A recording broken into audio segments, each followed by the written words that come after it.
Since last we met, the Chicago Bears have switched things up a bit. So how do we handle their new stuff? Let's talk about it on the Locked On Vikings podcast. You like it on 3, 1, 2, 3. You like it! You are Locked On Vikings, your daily Minnesota Vikings podcast. Part of the Locked On Podcast Network, your team every day. Hello, friends, colleagues, co-conspirators.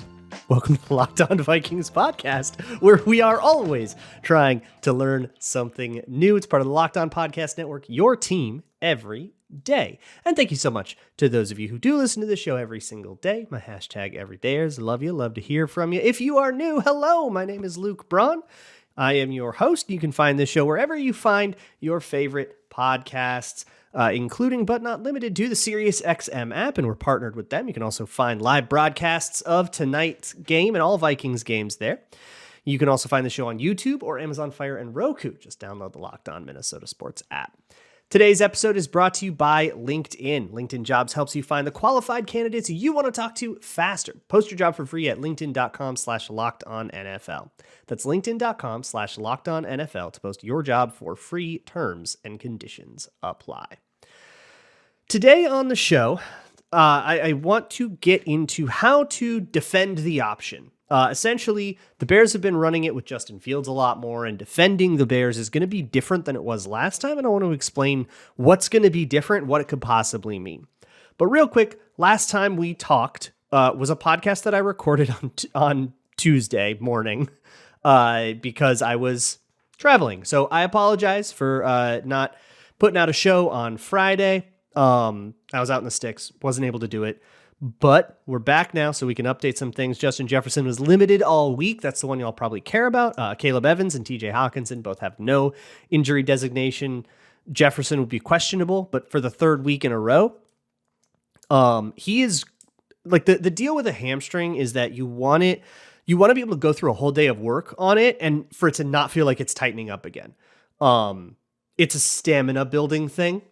And Jefferson has talked about this in the media and said, like, you want to be able to go through a whole day of work and not feel anything. So that's kind of what we're waiting on. He's been described as a game time decision to like beat reporters. I personally kind of think that's a lie. I think they will have to have made their decision because it's a stamina thing, right? What'll a warm up tell you about that? But we'll see how things feel. We'll see how things go. It's kind of an unknown. You're just going to have to hope you have the right handcuff if he's in your fantasy, right? So instead of dwelling on that, let's talk about how to defend the option. So the Bears run Justin Fields a lot now. Like they're running him all over. Against the Lions, they ran him a ton. And that's cool for them. They always run him to the edge, or almost always run him to the outside, which makes it a little bit easier for us to parse and for us to learn about. And they instead choose to add complexity with like lead blockers and stuff, which we'll get to, but ignore that for now. So let's do the basics of how to defend the option. And for this, I'm going to go to the whiteboard, which is great for if you're watching on YouTube or Amazon Fire or Roku. If you're just an audio listener, though, I will be as descriptive as possible. You should be fine, though I do recommend using the visual aid. I think it helps people. So the read option is founded on the principle that multiple possible ball carriers means the defense has another guy to account for, right? And so defenses are going to attack this by assigning multiple people to each ball carrier, and typically those people are going to be the ones on the backside. The backside edge rusher is the person who is very often being read by the read option. If he chases the play down, then the halfback would get tackled, right? So instead, the quarterback will keep it and run the other way and get out in space. We don't want that. That's Justin Fields in space. Bad news, right? What you have to do is first off, discourage the keep because we do not want Justin Fields having the ball in space. So you stay home for the first few steps. Justin Fields sees that. He hands the ball off. Then you got to be helpful on the handoff. You want to make it so that they didn't actually take you out of the equation. So then you squeeze the space. In the event that the run does cut back to you, let's say all the gaps are closed off and that run has to go all the way back into your arms. You don't want there to be a big giant space to run through. You want there to be a guy there who's in the way and is corralling the halfback to the inside. So you have to kind of say, no, I'm not chasing it, and then say, yes, I am chasing it in very quick succession. It all develops in like less than a second. Like we're literally talking about a fraction of a second. It requires a lot of discipline, and it requires a very unselfish style of play. So the Bears have seen this answer to the option before with the edge rusher just trying to play smart and disciplined. So what if the edge rusher does become a problem that prevents the quarterback from ever keeping the ball and they want to force the issue? Well, they'll start bringing pullers along. They'll make quarterback designed runs that maybe have a run fake to the halfback, maybe fake that handoff, and then the quarterback does come out, and then so does a puller, like a pulling guard, maybe a pulling tight end, maybe both. And that person can take care of this backside edge who's playing really, really well. You just have somebody pull over and actually block him, make his job that much harder. So if that happens, that's when defensive backs have to get involved. That's when the safety has to get involved. That takes a little bit longer to develop. You've got big old guys that have to get all the way across the formation, win their blocks. And then essentially, if you say, all right, that guy got replaced, then Bynum, Metellus, Harrison Smith, whatever the safety is on that side, maybe it's even a corner coming way in from the numbers. Whoever it is has to come in and essentially replace that job and establish a new sideline, especially if you're the corner. Establish a new sideline and force Justin Fields to go back toward where all the other bodies are and all the other hats can rally, right? Everybody else is going to be chasing that down, and you need to be the person on the very outside containing that. And if he gets outside the corner, then you got a big problem. Essentially, if you add a guy, we add a guy, right? If you want to add the quarterback to the mix, we are going to do things with our edge rusher to kind of get that backside guy back in the mix in a way that he usually wouldn't be on a normal outside zone run away from him. If you want to add a puller to that side of the field, then we are going to add a safety to that side of the field. If you want to add a guy and change the math, we will match it by adding a guy and changing the math. How this all works, I could honestly talk about it for hours, and maybe I will someday on Patreon. But the only other thing that I really want to caution here is with stunts. In particular, some of the ways that the Vikings do stunts can really get them in trouble, because think about that backside edge and how his job is to essentially contain the quarterback from the inside, right? Like from the outside in. So that quarterback cannot get outside that edge rusher, right? Or if it's the corner coming in, he replaces, does the same thing, right?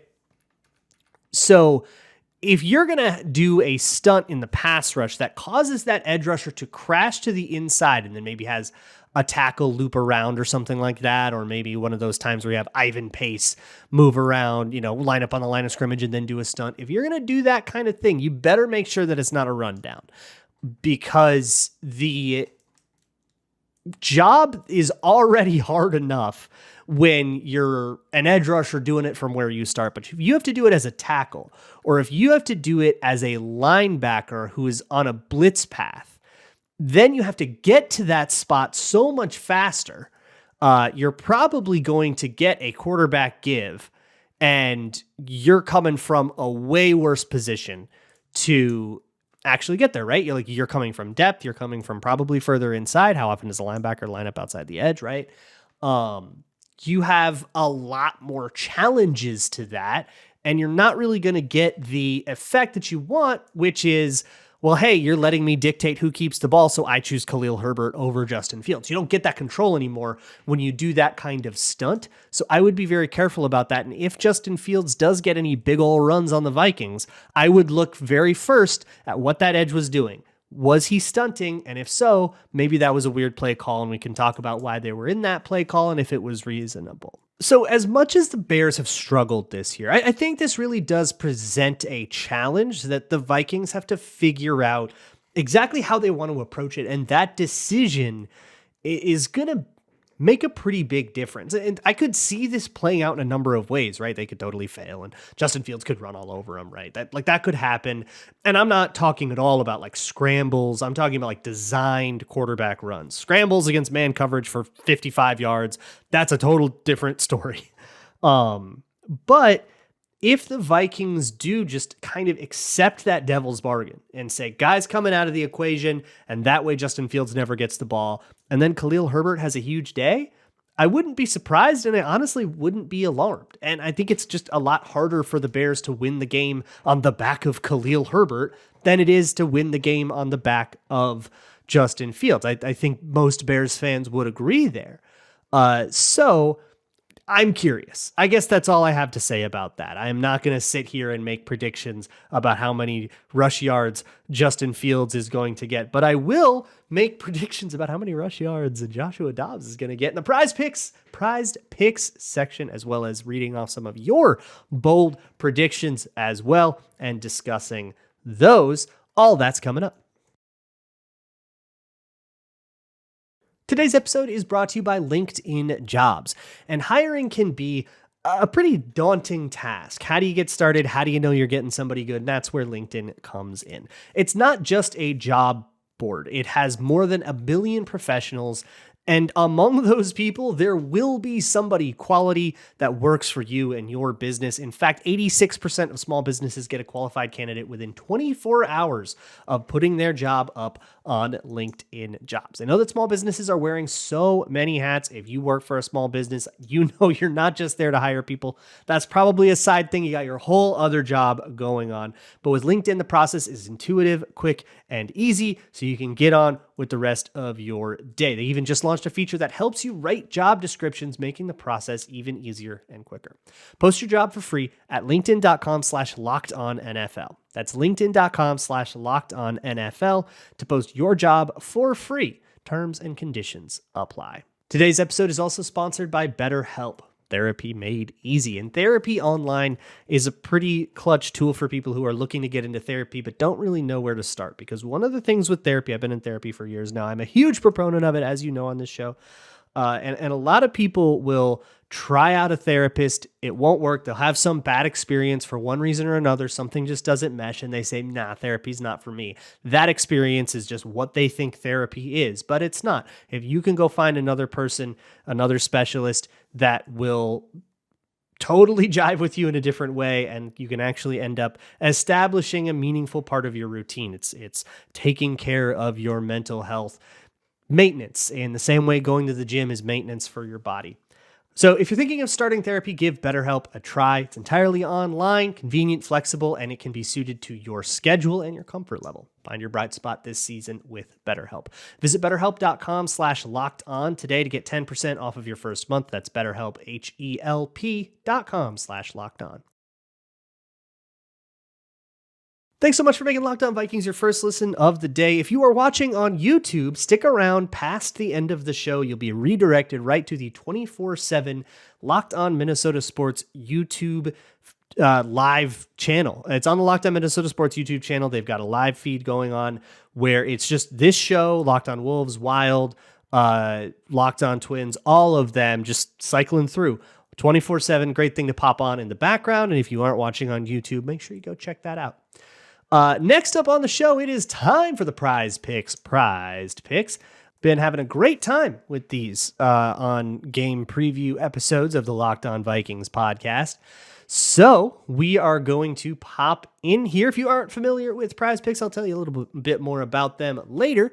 But you pick 2 to 6 of your favorite players, and then whether they'll do better or worse than their Prize Picks projections in terms of things like, how about Joshua Dobbs, more than or less than 6.5 rushing attempts. So that's an interesting number. Dobbs has had like 7 or 8 in most of his games this year, and I believe every game this year. Yeah, he has had 7 or 8 rushing attempts in every single game as a Viking, and he's only not crossed that threshold in 3 games on the entire season. If you go back to Arizona, he likes to run. It's his kind of his panic move. It's his outlet move, is to scramble around and try to get past the line of scrimmage. So I think 6.5 is way too low a number for Prize Picks to put out there, and I am going with more than. I've got 4 of these, and then you smash them all together. A couple of them don't go together. The other one is Joshua Dobbs, more than half of an interception.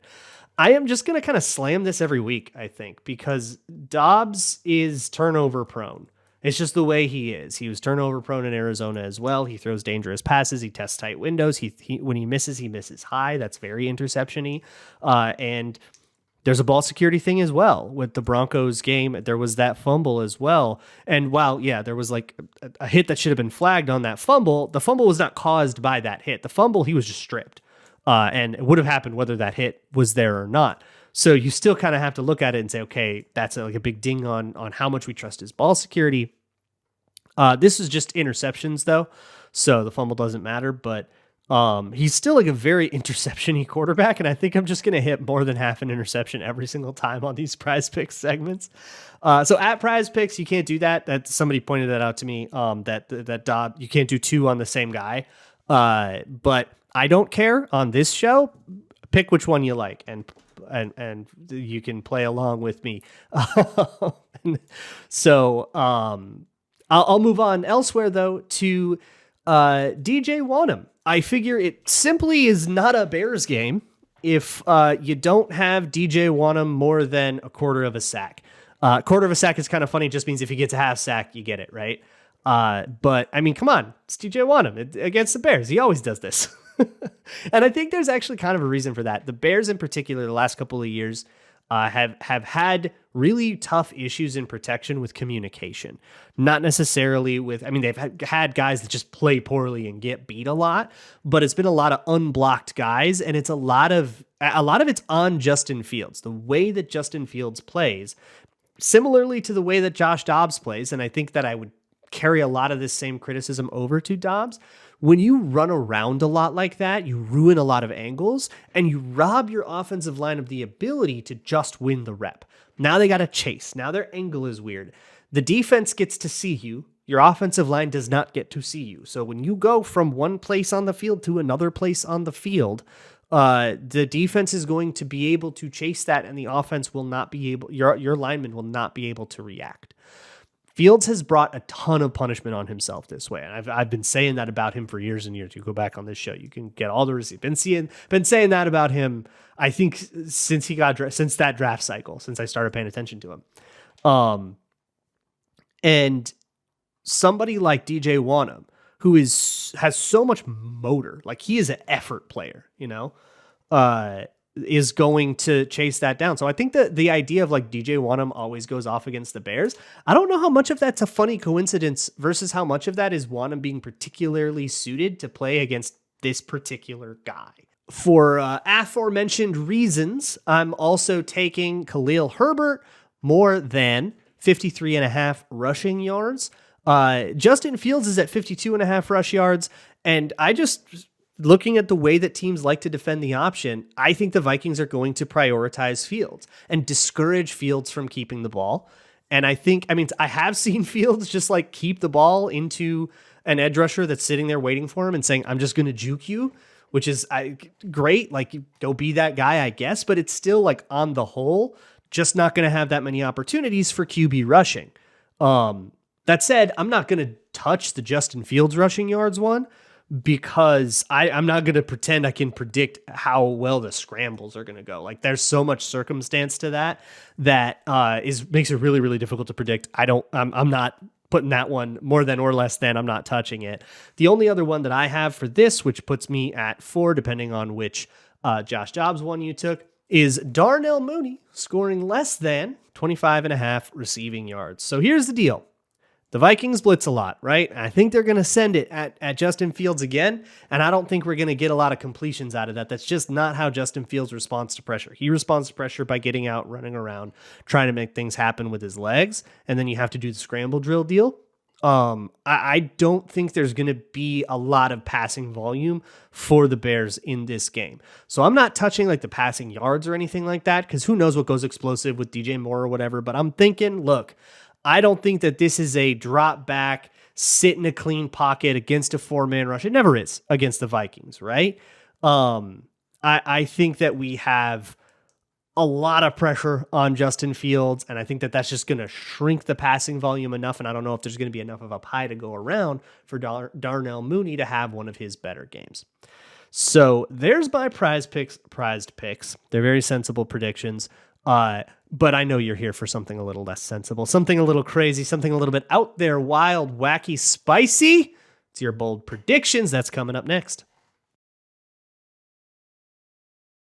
Shout out to today's sponsor, PrizePicks, with whom we just did that entire segment. PrizePicks is daily fantasy made easy. If you didn't pick it up from that segment, you pick 2 to 6 of your favorite players, whether they'll do better or worse than their PrizePicks projection in any number of categories. You could take rushing yards, passing yards, just carries, passing attempts, completions, fantasy score, and then you smash them all together, try to get a bigger payout. Now, you can actually put together NFL and NBA players. So you can have, say, a Josh Allen more than so-and-so passing yards, or let's say Joshua Dobbs passing yards, and Anthony Edwards three-pointers. And you can say touchdowns and three-pointers will be more than, 9.5 or whatever a normal number is for that. I don't know basketball. You can find it all at PrizePicks. You can go to prizepicks.com/LockedOnNFL and use code LockedOnNFL for a first deposit match up to $100. That's prizepicks.com/LockedOnNFL or code LockedOnNFL for a first deposit match up to $100. PrizePicks, daily fantasy sports made easy. Oh my God, I'm so ready to get bold. I had to wait a whole extra weekend for this, and now I'm going through boldness withdrawal. So let's get just face first into these bold predictions. Shed a layer of clothing. It's time to get weird. Let's go over the ones from last week first and see if any of these hit. The first one came from Peter Larson for the Denver game that said there will be more total yards made in field goals than passing yards in the game. Oh, we had a lot of field goals. You got kind of that half. There's 7 field goals and they totaled 212 field goal yards. But both quarterbacks individually beat that in terms of passing yards, 221 for the Vikings and 259 for the Denver Broncos. Definitely got screwed at those last little bits. But ultimately, we didn't get close to the other half of that one. The next one came from Zachary Hayes, who said that the Broncos have a horse at games, and before they ride on the field, somehow a horse gets on the field during the game. I said it must be an uncontrolled horse, loose horse. This needed to be like a not on purpose horse. I was clear about that. A lot of people said that they had a horse on the field for the halftime show that wasn't being ridden, but it was very clearly still doing what it was supposed to do. This was not a loose horse. I'm putting my foot down. That was not a loose horse. Rob McNabb, I emphatically deny the looseness of this horse. Rob McNabb said the Broncos would open the game with a missed snap that results in a Vikings defensive touchdown. Kind of got something like that the other way, although it was the first series, not the first play. Pal Skolroll said that there'd be 2 touchdowns off of jet sweeps for the Vikings. Nope, still kind of struggled in the red zone. Ryan L. said the Vikings would win by a higher margin of victory than Dolphins-Broncos. Not only were you wrong about the first part that the Vikings did not win, but you were also as wrong as possible because it was a 1-point margin, the lowest margin one can have in a win or loss. And Red and Purple said that the touchdown scorers would be Jaron Hall, DJ Wanham, and Danielle Hunter because the Broncos won the Super Bowl in 98, 99, and 2016. And that's their numbers. Obviously did not get there. Let's move on to the Monday Night Football bold predictions. First one comes from Get Quackin', who says the Vikings defense will once again start off with an unblocked DJ Wanham sack on Fields. If you recall, that was the very first play from scrimmage in Chicago when the Vikings played the Bears last time. DJ Wanham unblocked off the edge, Fields sacked, didn't even feel him coming. Very much a catastrophe for the Bears. I think the Bears have pulled it together a little bit since then. Don't see this happening, but boy, would that be funny if they started both games off with the same thing. Nick Howard says that the defense would set an NFL record for pick sixes in a game. I looked this up. This would require 5 pick sixes. The Miami Dolphins, or they either were the victim of or were their defense got 5 picks. It was a game in 1984 was the last time a team got 4 pick sixes. There were, or defensive touchdowns at least. There was one game the Vikings had back in 2004, I think, maybe 2005, where they got 3 defensive touchdowns on Eli Manning. That was pretty fun. But 5 would be the record. They set the NFL record, not tie it. That would be 5. Zachary Hayes says, just like the very first game against the Bears, the Vikings win 37-10 and Dobbs gets benched for Hall and throws 4 touchdowns. So it was 37-13. I won't hold you to an exact score, but I will say that would be 24 points. We'll say it has to be at least a 24-point margin of victory. So 3 or 4 score win.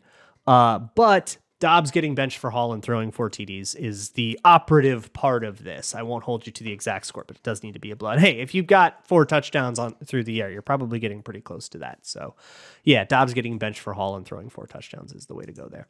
Viking King says ESPN Jordan marks his rookie season just like Randy Moss did with 3 receptions, 3 touchdowns, and 123 yards. Okay, so that's like it is Thanksgiving week, right? That is the Thanksgiving Randy Moss stat line. I will say ESPN Jordan already kind of did his ESPN thing last time on Monday Night Football with the really cool Travarius Ward halftime touchdown where he just wrestled it away. But we'll give it to you. So here's what I'm going to say. It must be a touchdown on every time he touches, or on every rep, right? Every catch needs to be a touchdown here. And I'll say if he can get over 163 yards, it's 163 was the stat line on Thanksgiving. If he can get over 163 yards while scoring on every rep, or on every catch, that's going to cash this. I won't hold you to the exact amount. Cade Holbrook says that the Vikings own the all-time record 66 and 57-2. I'm assuming you mean with the Bears. Addison's stat line matches that. Since 66 receptions is league best bowls, I'll split it as such. 6 rushing yards, 6 receptions, 57 yards, and 2 touchdowns. If it matches with the new total, 67, 57-2, for example, I'm morally taking that W. Okay, I will give you that W as well. Not morally, I'll just give you that W. So 6 rush yards, 6 receptions, 57 yards, and 2 touchdowns. And then if the Vikings win and it's 7 receptions, 57 yards, and 2 touchdowns, I'll give it to you.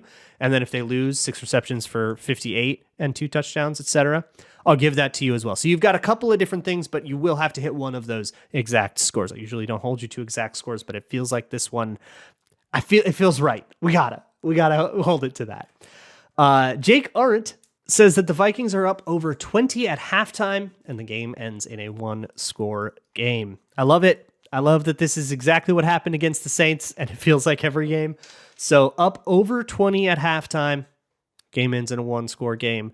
I'm trying to decide if I want this to be like, does it need to feel like a 1-score game? But I feel like that's probably too much. I think if you have parlayed the Vikings like by 20.5 with Vikings winning by 1 to 8 points, that feels pretty bold of a parlay to me. Finally, we get King Squeaks, who says that the same players that scored the last time against the Bears score in this game. Exceptions are if any scoring players from the last game are not active on Monday. I am extrapolating this to the Bears as well. I know you didn't say that, but I think that's a lot more fun because that's Tyson Bagent rushing touchdown. That has to happen. There are a couple of ways that could happen. I'll root for one and not the other. But that would be Jordan Addison, Jordan Hicks, and Tyson Bagent. You're already very bold by including Jordan Hicks in this, who scored on a defensive touchdown. And then, of course, the touchdown to Jordan Addison. But Tyson Bagent also has to get involved for this to happen, for it to be the exact same players to score. But it's not limited to. You're very careful about that. The same players that scored against the Bears score in this game. So if you get a TJ Hawkinson touchdown, we're all right with that. But we must have those 3 players. So today is the game. It's game day. Today's the day. So tonight we will have the postcast with Sam and Luke and Ron. That you can find that on the Locked On Minnesota Sports YouTube channel, or you can find the audio feed later here on Locked On Vikings if you're an audio listener. I will see you all for that. And then, of course, the recap show and all that. We'll move on with this week. No Twitter Tuesday, of course. We've got bigger fish to fry, but we'll get back around to that next week. And as always, Skol.